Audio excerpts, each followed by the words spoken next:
¿Qué tal, mis amados? Luis Eduardo López, siervo de Jesucristo. Continuamos con la venida del reino de Dios. Venga tu reino. Y hemos visto como primero se manifiesta el hombre de perdición. Como lo dice 2 Tesalonicenses capítulo 2, no vendrá sin que antes venga la apostasía, es decir, la humanidad apartada completamente de Dios, y esto lo estamos viendo completamente delante de nuestros ojos. Como hay un colapso moral, como la gente no quiere saber nada de Dios, de iglesia, de pastores, de sacerdotes y de Jesucristo mucho menos. Entonces la humanidad se apartará, como dice, después de que Jesús habla de la parábola de la viuda y del juez malo, y se hallará el Hijo del Hombre fe en la tierra cuando regrese. Entonces se manifiesta primero el hombre de pecado y luego viene la caída de Babilonia. Ha caído la gran ramera, como vimos en Apocalipsis capítulo 18, como se describe en el capítulo 17, como una bestia con 7 cabezas y 10 cuernos. Las 7 cabezas son los imperios que han pasado, los gobiernos mundiales, desde Egipto, Asiria, Babilonia, Medo-Persia, Grecia, Roma y la Roma revivida, que ya es un gobierno que está organizado y listo para entrar en el dominio del mundo, aunque ha venido dominando en el mundo, como dicen algunos autores, el gobierno invisible, el gobierno a las sombras. Cómo han venido apoderándose de los recursos naturales, de las riquezas del mundo, y quieren la disminución de la humanidad. Y los hombres irán de mal en peor, engañando y siendo engañados. Los hombres tendrán apariencia de piedad, pero negarán la eficacia de ellas. Se unificarán las religiones. Esto es lo que se llama ecumenismo. El ecumenismo todo es Dios, es panteísmo, pero el ecumenismo es la unificación de Dios, y todos adorando, no importando la fe, sino uniendo todas las religiones con base en el amor. Y nosotros amamos porque el amor de Dios ha venido a nuestros corazones. Por la fe en nuestro Señor Jesucristo, el Espíritu Santo ha derramado su amor en nuestros corazones, como lo dice Romanos 5:5, Apocalipsis 17. Y el anticristo, el gobierno, utiliza a la Babilonia religiosa para montarse al poder, pero luego los 10 cuernos destruyen a la religión, y la adoración se le da al mismo anticristo. Él busca la adoración. Entonces cae la gran Babilonia y viene nuestro Señor Jesucristo.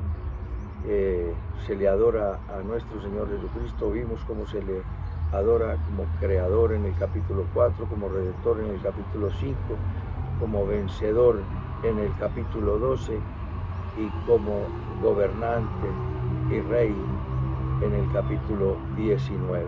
Pero hay una preparación.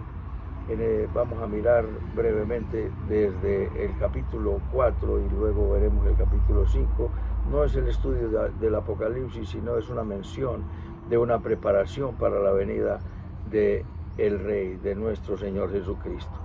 En Apocalipsis 4 nos dice: después de esto miré, y he aquí una puerta abierta en el cielo, y la primera voz que oí, como de trompeta hablando conmigo, dijo: sube acá y yo te mostraré las cosas que sucederán después de estas. Ya nos va a hablar de lo futuro, de lo venidero, a lo que ya nos estamos acercando. ¿Qué significa después de esto? En Apocalipsis capítulo 1 nos está hablando de nuestro Señor Jesucristo resucitado en gloria, y con toda una descripción hermosa, con sus cabellos blancos como la lana, su rostro resplandeciente como el sol cuando brilla en su máxima intensidad, una túnica, sus ojos resplandecientes como llamas, una túnica hasta el piso con un cinturón en el pecho. Allí están escritos todos los nombres de los redimidos. Sus pies de bronce bruñido, pulido, y esta es la descripción de nuestro Señor Jesucristo, y de su boca sale una espada aguda para herir con ella a las naciones. 1:10 dice, y estaba yo en el Espíritu en el día del Señor, y detrás de mí oí una gran voz como de trompeta, y decía, yo soy el Alfa y la Omega, el primero. Escribe y envíalo a las 7 iglesias, las que están en Éfeso, Esmirna, Tiatira, Sardis, Filadelfia y Laodicea. Éfeso, Esmirna, Pérgamo, Tiatira, Sardis, Filadelfia y Laodicea. Son las 7 iglesias que simbolizan el comportamiento de la iglesia en los 2000 años. Ya miraremos esto. Cada iglesia, Éfeso es la iglesia del primer amor, la iglesia apostólica, la iglesia de Esmirna es la iglesia perseguida, Tiatira es la iglesia que hace el acuerdo con el Estado, Sardis es la iglesia muerta y de allí sale la reforma, Filadelfia es la iglesia amada, deseada, la iglesia ideal, y Laodicea la iglesia apóstata.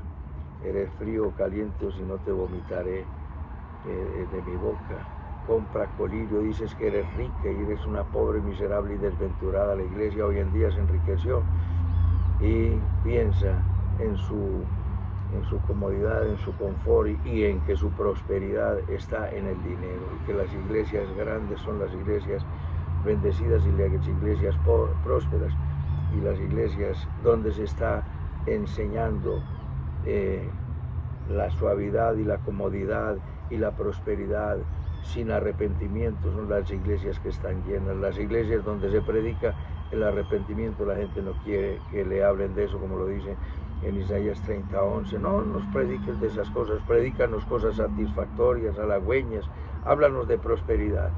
Pero bien, el capítulo 1 de Apocalipsis nos habla de nuestro Señor Jesucristo en su gloria, resucitado y con sus vestiduras resplandecientes y su rostro resplandeciente. En el capítulo 2 y 3 nos habla de los 2000 años de la iglesia, como dice, nos dará vida después de 2 días y al tercer día viviremos con él. El capítulo 2 y 3 de Apocalipsis es la historia y el comportamiento de la iglesia conforme a lo que es cada iglesia en cada uno de los diferentes tiempos.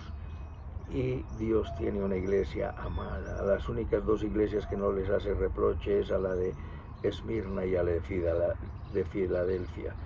Aunque tienes poca fuerza, has guardado mi palabra y no has negado mi nombre. Pero entonces, después de darle toda esta descripción, termina el capítulo 3 diciendo, a cada iglesia le dice, el que tiene oídos, oiga lo que el Espíritu dice a las iglesias. Si tú miras en el capítulo 13:9, dice, el que tiene oídos, oiga. Si alguno tiene oído, oiga. Pero ya no dice, el que tiene oídos, oiga lo que el Espíritu decía a las iglesias. Lo mismo dice en Mateo 13:9, el que tiene oídos, que oiga. Pero aquí está la iglesia en la tierra, y a partir del capítulo 4 la iglesia no estará en la tierra, será el rapto de la iglesia. La iglesia se va porque los gobiernos mundiales han oprimido a la humanidad, y Dios saca a sus embajadores antes de derramar su ira en la tierra. Después de esto, mire de qué es la presentación de Cristo en gloria, la historia de la iglesia. Y dice, he aquí una puerta abierta en el cielo, y la primera voz que oí como de trompeta, ya lo vimos, 1:10, se le da la visión, escribe y envíalo, y detrás de mí una gran voz como de trompeta, es decir, con gran autoridad, y le dijo, sube acá. Ahí ocurre el rapto de la iglesia. Sube acá, Juan, representante de la iglesia, sube acá antes de derramar la ira. La ira empieza en el capítulo 7, es la línea, pongamos aquí está la eternidad, la muerte de Cristo, ¿sí? Los 2000 años de la iglesia y el rapto. Sube acá. ¿Qué ocurre en el cielo? El tribunal de Cristo y las bodas del Cordero y el regreso de Cristo. Mientras está el tribunal de Cristo y bodas del Cordero 7 años arriba, aquí se están abriendo los sellos, las trompetas y las copas de la ira, la gran tribulación ocurre mientras aquí arriba está el tribunal de Cristo y del Cordero, aquí en la tierra va del capítulo 6 al capítulo 18 y en el 19 el regreso de nuestro Señor Jesucristo sube acá y ya nos va a hablar de las cosas del futuro. Te mostraré las cosas que sucederán después de estas. Versículo 2, al instante estaba yo en el Espíritu y aquí un trono, y vamos a ver 7 veces, 7 cosas ocurren y la descripción del cielo. ¿Quiénes hablan de descripciones en el cielo? Lo habla Ezequiel, de descripciones del trono. Muy brevemente lo hace Isaías cuando dice, estaba yo y vi un trono alto y sublime, y estaba sentado Dios y sus faldas cubrían el templo, y había unos querubines y volaban, tenían 6 alas, con 2 cubrían su cabeza, con 2 sus pies y con 2 volaban.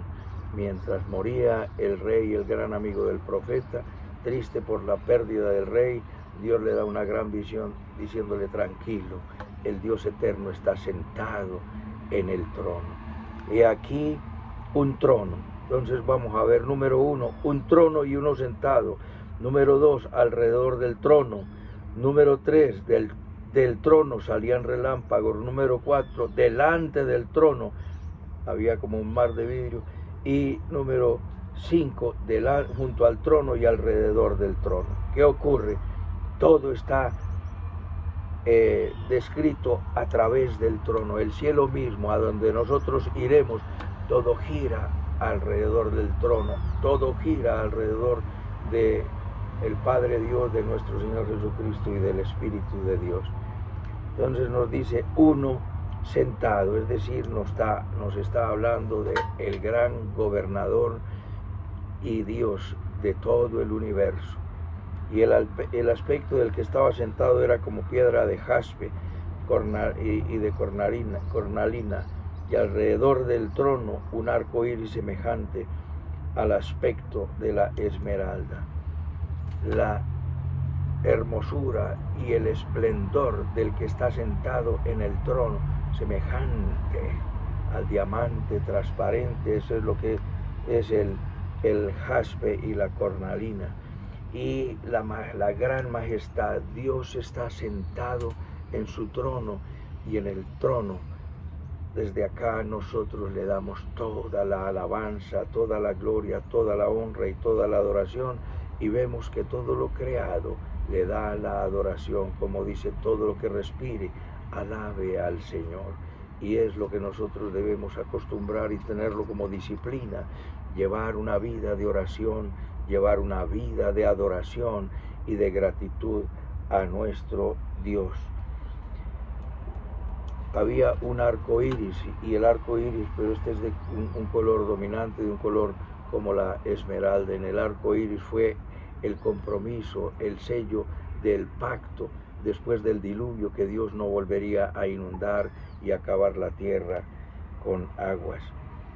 Dice número 2 en el versículo 4, y había alrededor del trono 24 tronos, y vi sentados en los tronos a 24 ancianos vestidos de ropas blancas y de coronas de oro en sus cabezas. Nos dice quiénes son estos 24 ancianos. Hay mucho que se ha dicho, que son los 12 apóstoles y que son los 12 patriarcas, o que sencillamente son 12 representantes de la iglesia,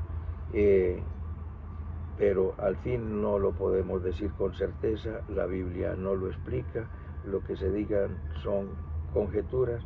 Hay 24 ancianos, pero la realidad es que son seres humanos que están en el cielo para los juicios de Dios.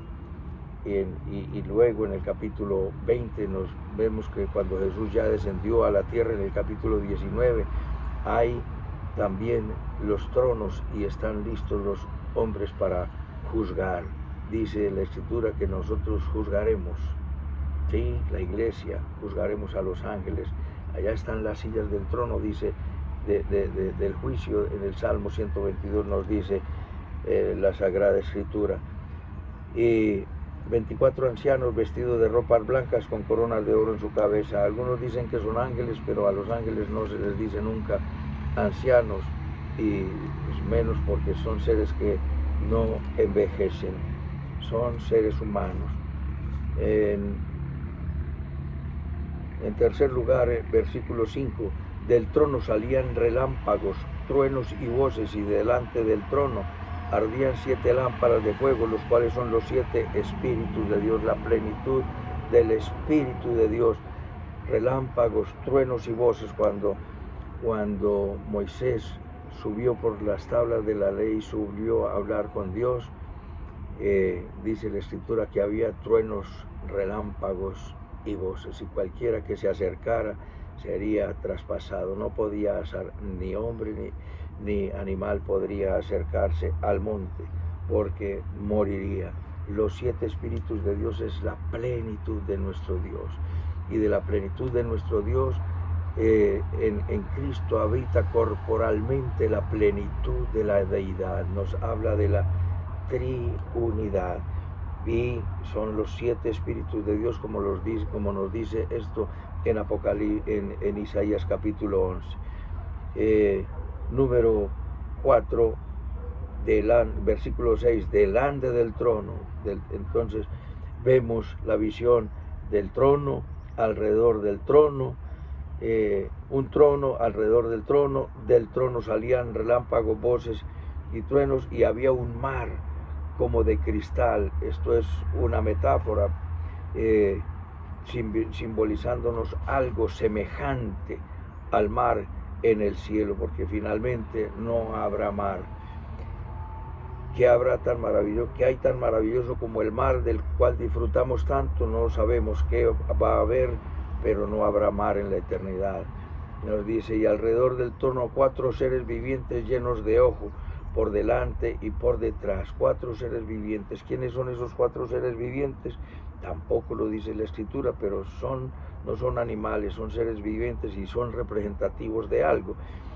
El primer ser viviente era semejante a un león, el segundo semejante a un becerro, el tercero tenía rostro como de hombre, y el cuarto semejante a un águila volando.